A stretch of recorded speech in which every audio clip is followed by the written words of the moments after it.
Agora esta chamada está sendo gravada. Boa noite a todos. Estamos iniciando mais um estudo de O Livro dos Espíritos. Estudo este realizado, promovido pela Cidade Espírita Obreiro do Senhor, Curitiba, Paraná. Sempre gostamos de comentar no início, para aquelas pessoas que nos assistem pelo canal do YouTube, que esse estudo ele é transmitido ao vivo às sextas-feiras, às 19 horas. E as pessoas que quiserem poderão entrar lá no nosso site, www.obeidosenhor.org.br. Lá encontrarão o caminho para receberem o link, bem como também encontrarão as playlists dos estudos anteriores e também de outros estudos que a casa promove, estudo da Revista Espírita, estudo tem do magnetismo, tem uma gama de estudos para aquelas pessoas que gostem de estudar a filosofia espírita. Estamos no estudo número 18 do ano de 2024 e nesse estudo nós estamos dando continuidade. Nós começamos no estudo passado, né? Que é da parte segunda do capítulo 6º, que fala da vida espírita. Então, dando essa continuação, hoje nós vamos abordar o ensaio teórico da sensação dos espíritos. Como é bastante longo, nós vamos trabalhar só esse título hoje, né, para não ficar parando no meio dos títulos. Então, vamos lá. Ensaio teórico da sensação nos espíritos. Na questão 257. Ele agora é dissertativa, né, que é o Kardec colocando aqui, então é uma pergunta só, né, só a 257, né. Então, começa assim. O corpo é o instrumento da dor. Se não é a causa primária desta, é, pelo menos, a causa imediata. A alma tem a percepção da dor. Essa percepção é o efeito. A lembrança que a alma conserva pode ser muito penosa, mas não pode ter ação física. De fato, nem o frio, nem o calor são capazes de desorganizar os tecidos da alma, que não é suscetível de congelar-se, nem de queimar-se. Não vemos todos os dias a recordação ou a apreensão de um mal físico produzir efeito desse mal como se real fora? Não, as vemos até causar a morte? Toda a gente sabe que aqueles a quem se amputou um membro costumam sentir dor no membro que lhes falta. Certo que aí não está a sede, ou sequer o ponto de partida da dor. O que há apenas é que o cérebro guardou desta a impressão. Listo, portanto, será admitir-se que coisa análoga ocorra no sofrimento do espírito após a morte. Um estudo aprofundado do perispírito, que tão importante papel desempenha em todos os fenômenos espíritas, nas aparições vaporosas ou tangíveis, no estado em que o espírito vem a encontrar-se por ocasião da morte, na ideia que tão frequentemente manifesta de que ainda está vivo, nas situações tão comoventes que nos revelam os dos suicidas, dos supliciados, dos que se deixaram absorver pelos gozos materiais. E inúmeros outros fatos, muita luz lançaram sobre esta questão, dando lugar a explicações que passamos a resumir. O perispírito é o laço que a matéria do corpo prende o espírito, que o tira do meio ambiente, do fluido universal. Participa, ao mesmo tempo, da eletricidade, do fluido magnético e, até certo ponto, da matéria inerte. Poder-se-ia dizer que é a quintessência da matéria. É o princípio da vida orgânica, porém, não o da vida intelectual, que reside no espírito. É, além disso, o agente das sensações exteriores. No corpo, os órgãos, servindo-lhes de condutos, localizam essas sensações. Destruído o corpo, elas se tornam gerais. Daí o espírito não dizer que sofre mais da cabeça do que dos pés, ou vice-versa. Não se confundam, porém, as sensações do perispírito, que se tornou independente, com as do corpo. Estas últimas, só por termo de comparação, as podemos tomar, e não por analogia.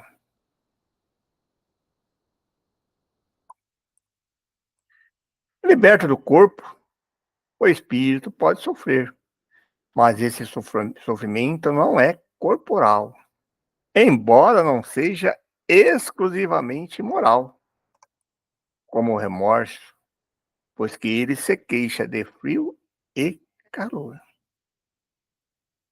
Não sofre mais no inverno do que no verão. Temos-los vistos atravessar chamas sem experimentarem qualquer dor.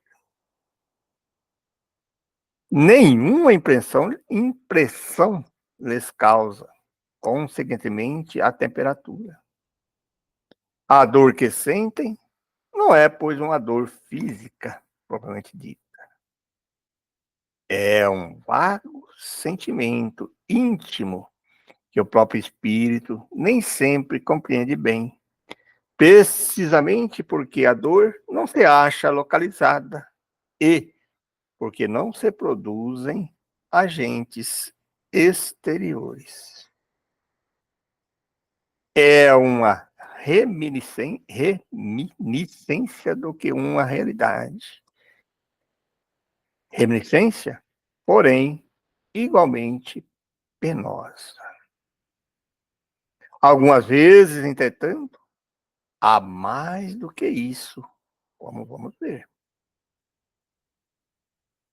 Ensina-nos a experiência que, por ocasião da morte, o perispírito se desprende mais ou menos lentamente do corpo.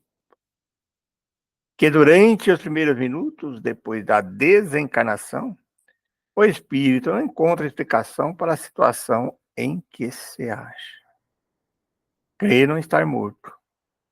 Por isso que se sente vivo. Vê a um lado o corpo, sabe que lhe pertence, mas não compreende que esteja separado dele. Essa situação dura enquanto haja qualquer ligação entre o corpo e o perispírito. Disse-nos certa vez um suicida: Não, não estou morto. E acrescentava: No entanto, sinto os vermes me roerem. Ora, Indubitavelmente, os vermes não lhe roíam o perispírito, e ainda menos o espírito. Roíam-lhe apenas o corpo. Como, porém, não era completa a separação do corpo e do perispírito, uma espécie de repercussão moral se produzia, transmitindo ao espírito o que estava ocorrendo no corpo. Repercussão talvez não seja o termo próprio, porque pode induzir a suposição de um efeito muito material. Era antes a visão do que se passava com o corpo, a qual ainda conservava ligado o perispírito, o que lhe causava a ilusão que ele tomava por realidade. Assim, pois, não haveria, no caso, uma reminiscência, porquanto ele não for em vida roído pelo verme.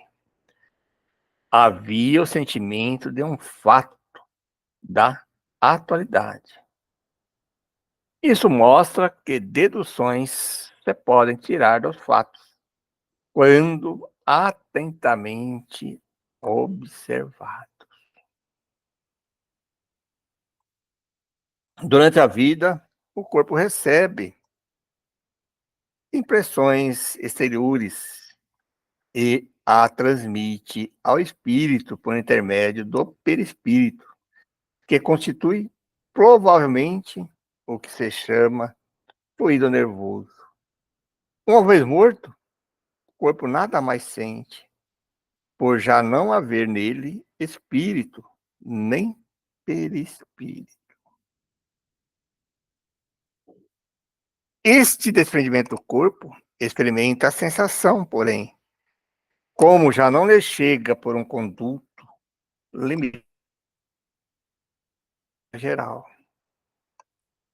Ora, não sendo o perispírito realmente mais do que simples agente da transmissão, pois que o espírito é que está, porque no espírito é que está a consciência, lógico será deduzir-se que, se pudesse existir perispírito sem espírito, aquele nada sentiria, exatamente como um corpo que morreu.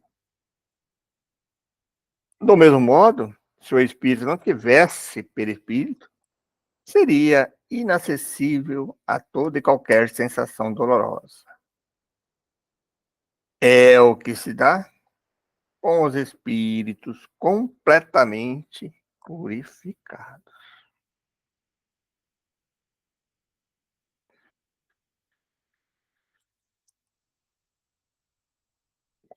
Sabemos que, quanto mais eles se purificam, tanto mais etérea se torna a essência do perispírito, onde se segue que a influência material diminui à medida que o espírito progride. Isto é, à medida que o próprio perispírito se torna menos grosseiro. Mas, dir-se-á, desde que o perispírito é que as sensações agradáveis da mesma forma que a desagradável se transmite ao espírito, sendo o espírito puro inacessível a umas, deve sê-lo igualmente às outras. Assim é, de fato, com relação às que provêm unicamente da influência da matéria que conhecemos. Som dos nossos instrumentos, o perfume de nossas flores, nenhuma impressão lhes causa. Entretanto, ele experimenta sensações íntimas de um encanto indefinível, das quais ideias algumas podemos formar. Porque, a esse respeito, somos quais cegos de nascença diante da luz. Sabemos que isso é real. Mas por que meio se produz? Até lá não vai nossa ciência. Sabemos que no espírito há percepção, sensação, audição, visão. E estas faculdades são atributos do ser todo, e não como no homem, de uma parte apenas do ser. Mas de que modo eles a têm? Ignoramo-lo. Os próprios espíritos nada nos podem informar sobre isso, por inadequada nossa linguagem a exprimir ideias que não possuímos precisamente, como é por falta de termos próprios, a dos selvagens para traduzir ideias referentes a nossas artes, ciências e doutrinas filosóficas. Dizendo que os espíritos são inacessíveis às impressões da matéria que conhecemos, referimos-nos aos espíritos muito elevados, cujo envoltório etéreo não encontra analogia neste mundo.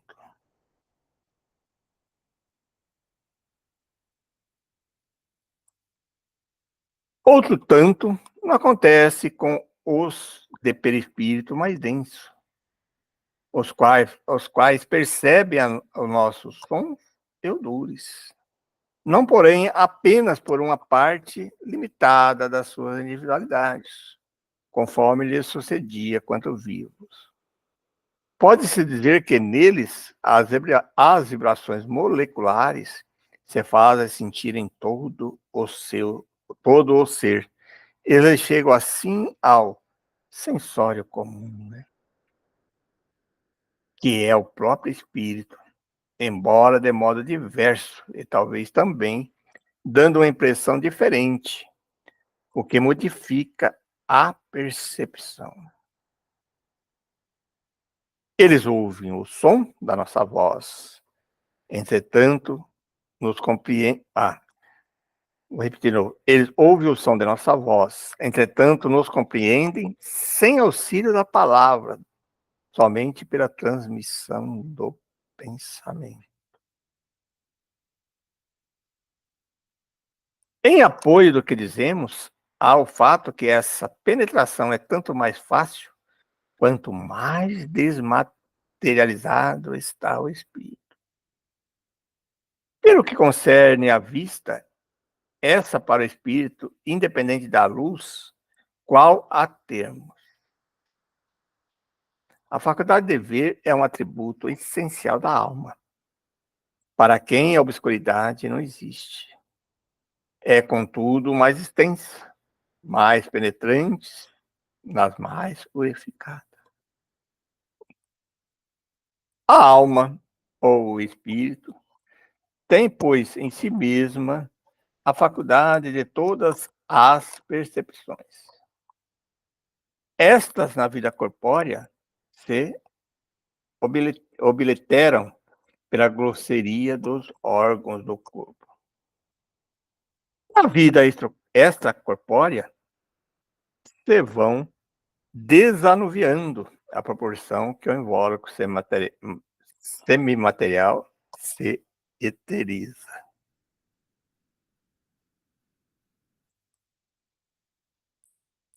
Aurido do meio ambiente, esse invólucro varia de acordo com a natureza dos mundos. Ao passarem de um mundo a outro, os espíritos mudam de envoltório, como nós mudamos de roupa.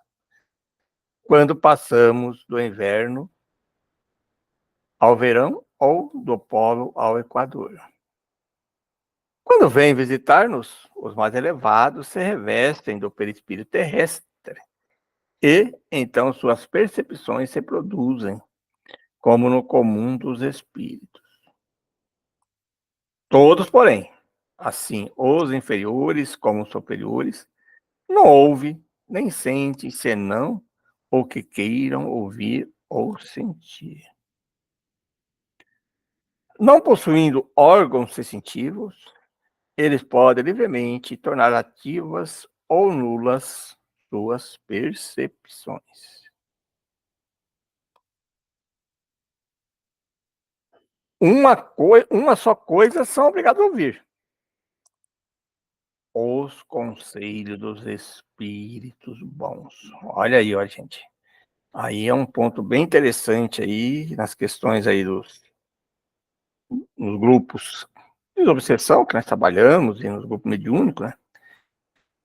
Ele pode, muitas coisas ele pode não querer falar, não colocar, mas aí é que tá uma coisa assim, ó, uma só coisa são obrigados a ouvir: os conselhos dos espíritos bons.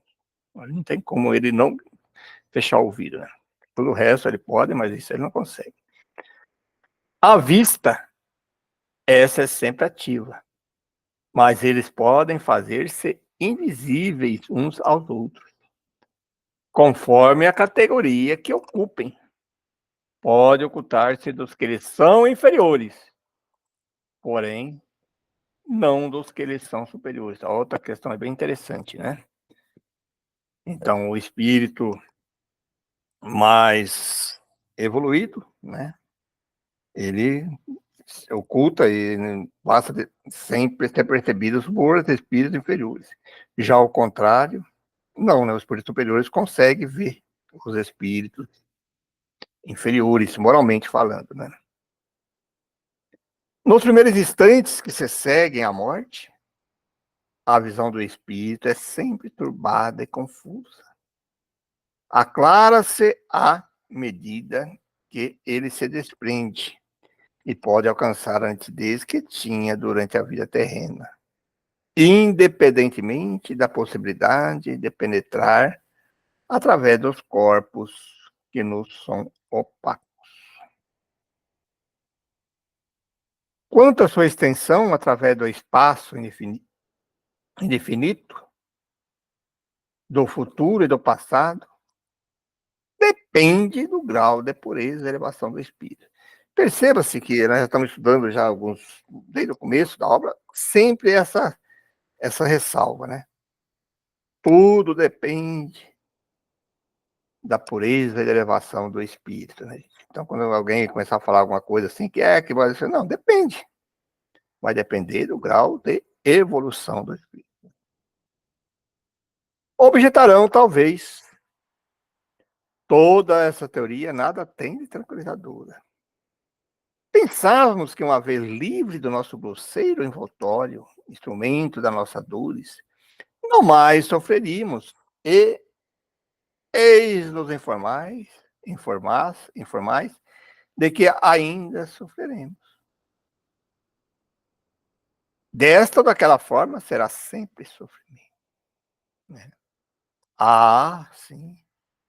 Pode dar-se que continuemos a sofrer, e muito, e por longo tempo, mas também que deixemos de sofrer, até mesmo desde o instante em que nos acabe a vida corporal.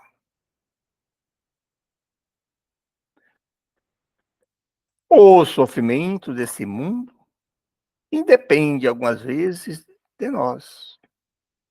Muito mais vezes, contudo, são devidos à nossa vontade. Olha aí, gente. Remonte cada um à origem deles e verá que a maior parte de tais sofrimentos são efeitos de causas que lhe teria sido possível evitar. Quantos males, quantas enfermidades não deve o homem aos seus excessos, à sua ambição, numa palavra, às suas paixões? É. Se a gente analisar, né, gente, é uma grande verdade, né? Aquele que sempre vivesse com sobriedade, que de nada abusasse, que fosse sempre simples nos gostos e modesto no desejo, há muitas tribulações se forraria. O mesmo se dá com o espírito. Olha aí.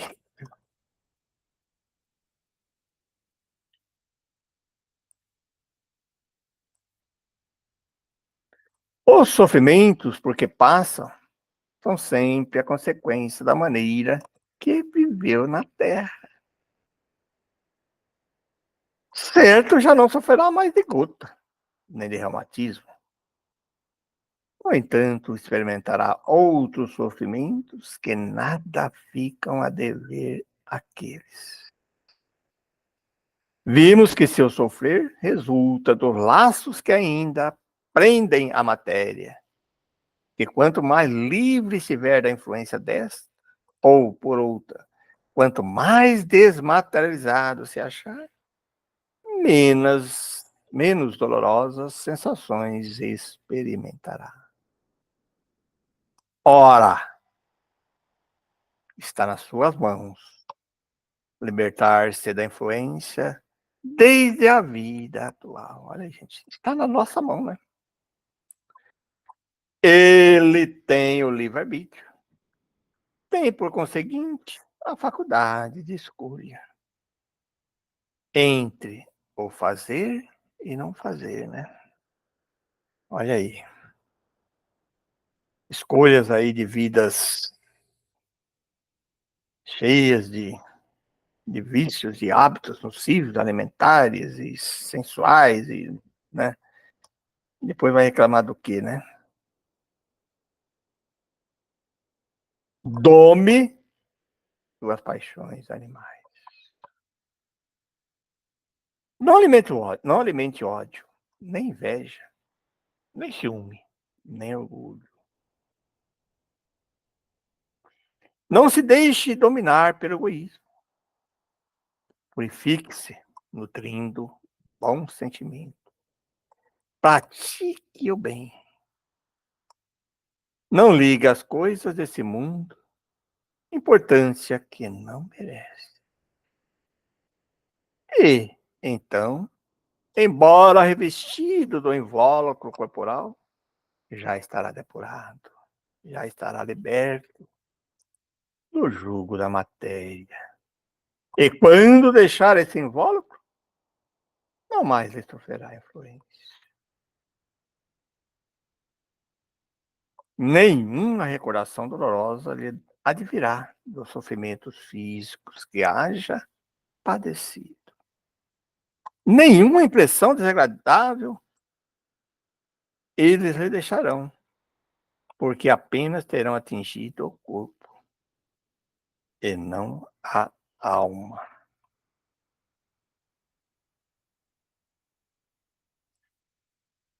Sentir-se-á feliz por ser haver libertos deles e a paz da sua consciência, ou isentará de qualquer sofrimento moral. Interrogamos, isso é o Kardec falando, né? Interrogamos aos milhares espíritos que na Terra pertenceram a todas as classes da sociedade, ocuparam todas as posições sociais.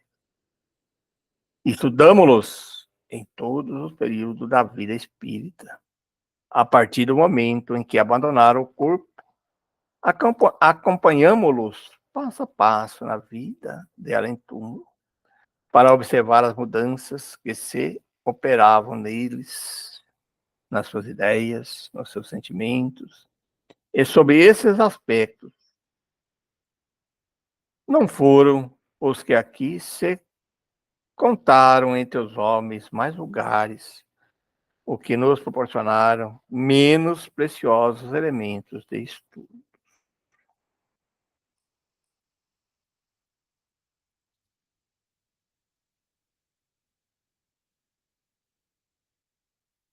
Ora, notamos sempre que os sofrimentos guardavam relação com o proceder que eles tiveram e cujas consequências experimentavam. Que a outra vida é fonte de inefável ventura para os que seguiram o bom caminho. Deduz-se daí que aos que sofrem, isso acontece porque o quiseram. Que, portanto, só de si mesmo se devem queixar-se. Quer no outro mundo, quer neste. Tá aí, gente. Paramos por aí, porque o texto, agora o outro texto, essa escolha da prova é bastante longo também, né? Não daria para a gente terminar hoje, para não ficar no meio. Então resolvemos parar, porque também que esse capítulo aí, ele merece bastante reflexões, né, gente? Então, no próximo estudo, a escolha da prova, né? Então, quando na realidade, antes de começar a nova existência corporal, tem o espírito, consciência e previsão daquele estudará no curso da vida terrena? Esse é o assunto para o nosso próximo estudo. Bom, era isso que nós tínhamos, então agora deixamos em aberto para se alguém quiser fazer algum comentário, algum questionamento, está livre a palavra.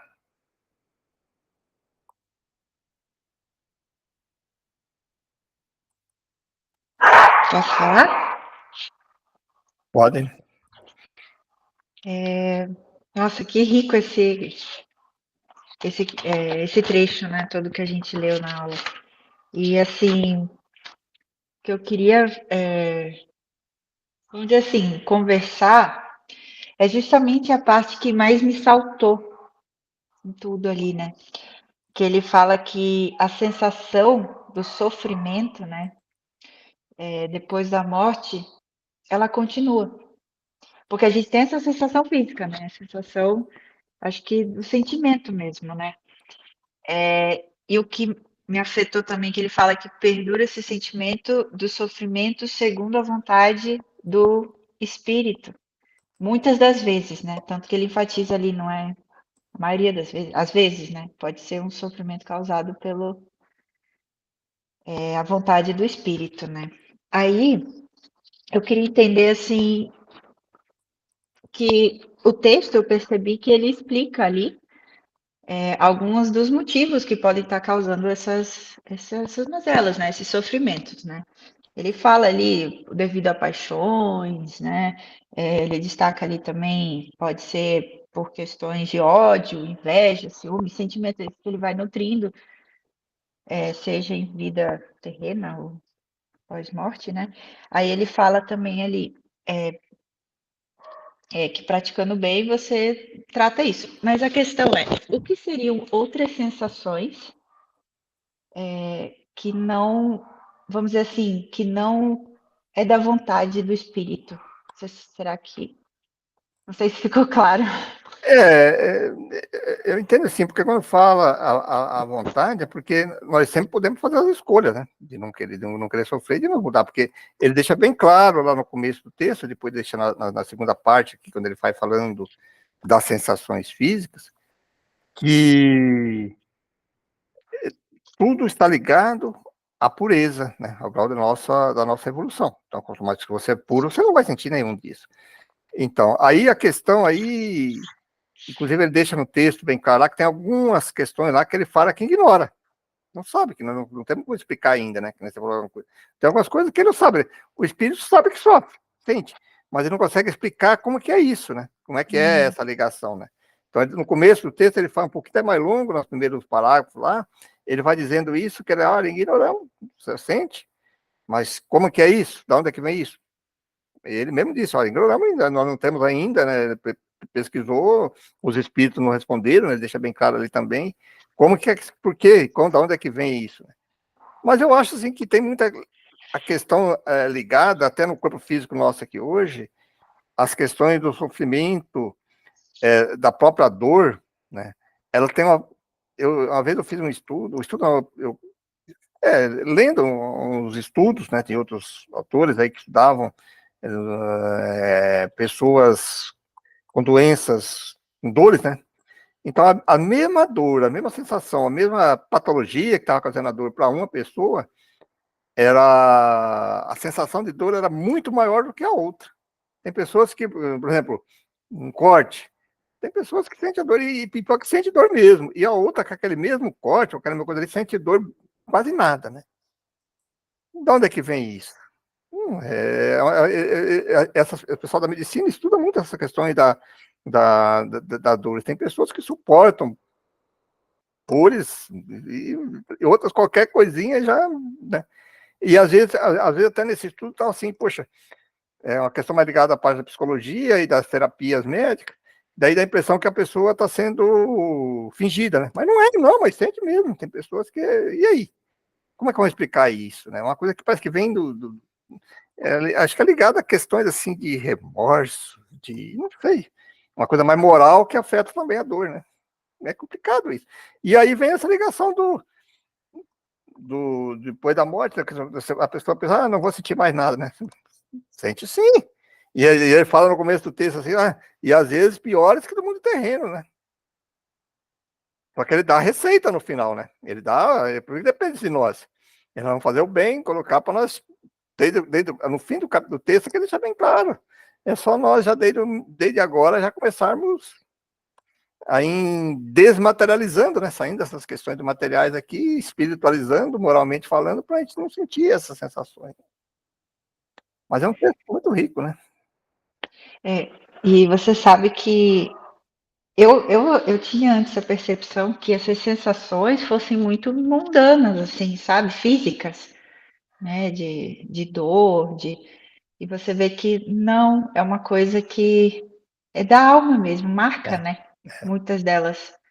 A sensação mesmo, não que necessariamente seja uma coisa é, física, material, não né? é porque. Né, mas por isso que ele fala que às vezes é pior do que material, né? Ele que ele fala do suicida, do outro sensação, que sente, nossa, é uma coisa assim, sente a dor, mas aí que ele não tem explicação, né? Não sabe como que é isso, mas sente.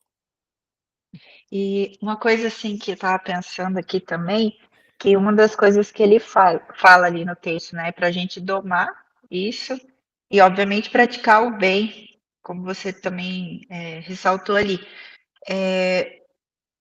E muito do sofrimento que os espíritos sentem também se equivalem ao grau de evolução que eles têm, né, nos É, espíritos. ele deixa bem claro isso. Então, tanto que eu acho que você até enfatizou em algum momento ali na leitura que tudo depende desse grau de evolução. E assim, o que me chama a atenção também, agora, mais a título de curiosidade mesmo, eu não sei agora se eu li isso do André Luiz ou se eu vi no filme do Nosso Lar, que tem um comentário que eles fazem, assim, que o espírito, quando chega lá na colônia, ele comenta alguma coisa do tipo assim, eu tô com fome e tal. E aí ele fala, tá, mas essa sensação, ela é terrena, né? Que você não precisa comer. Eu achei isso bem curioso também, assim, mas a título de curiosidade. Realmente é isso que acontece, né? É, Você meio que. Se eu tiver. Aí a minha dúvida é a seguinte: se eu tiver, vamos dizer, essa consciência hoje, estudando e tudo mais, que tá, eu chego lá, eu não vou comer, ou que eu tratei isso, eu vou sentir como ele até enfatiza ali, né? Moralmente falando, você se sente mais livre quando você pratica o bem, mais leve, né? Vamos dizer assim. E quando eu chegar lá, será que eu vou lembrar? Isso aí não tem como saber, né? De você, tipo assim, sentir essa tranquilidade, não sei, esse grau de evolução, de certa forma, ah, se fizer presente. não, mas você leva, né? Fica Isso gravado na alma. leva, né? Claro que sim. Senão você não. Tanto é que ele fala bem claro, tanto o mal como o bem. Aham. Você vai levar para lá, para o outro lado. Por isso não existe. Se você mudou. Se você. É por isso que fala que o espírito não retrógrada. Né? Moralmente falando, não, né? Porque aqueles conhecimentos que ele tem, que você já dominou, mas tem que ser uma coisa muito. Não é, vamos dizer assim, não é uma coisa assim fingida, né? Que só de repetir. É uma coisa que realmente você conscientizou disso, né? Então, claro que você Entendi. vai levar lá. Não tem, senão o texto. Então, por que eu vou fazer lá se eu vou esquecer? Ao contrário, você esquece, né? Porque é o que você traz do mundo espiritual que você tem da vida passada, quando você vem no mundo terreno, nós esquecemos. Entendi. Fica coisa mais dada para o contrário, não, né? Então a gente, a princípio, leva, né? Tudo Sim, isso. Claro, senão não teria sentido nenhum, né? Por que nós estamos estudando? Para que nós estamos fazendo bem, ajudando, né? Não é por interesse, mas é claro que você vai. Esse é o grau de evolução, nós vamos ficando menos dematerializados. Né? Até o próprio conhecimento da doutrina espírita, da filosofia espírita, né? Saber já que a vida continua no mundo terreno, esse despertar do outro lado, ele será muito mais fácil, porque você tem consciência disso. Né? Perfeito. Perfeitamente. Muito bom, né? Olha que estudos, né? Por isso que a gente paramos por aqui, para não começar outro texto, que agora é outro tópico, aí o ano da semana que vem, não temos pressa, que nem editado, né? Vamos devagarinho. Tópico por Garinho chega lá, né? devagarinho. Bom, quer fazer a prece para nós encerrarmos já, então? Pode fazer, sim.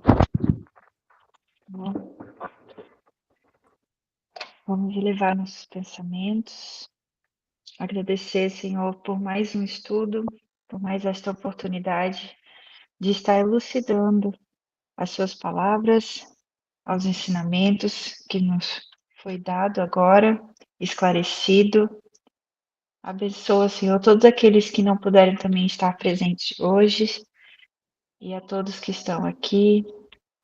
Inunda nossos corações de tranquilidade, de paz, de amor, de alegria, para que a gente possa estar seguindo aí na caminhada para mais uma semana de aprendizado, porque a gente possa colocar em prática tudo aquilo que a gente aprendeu para evoluir moralmente.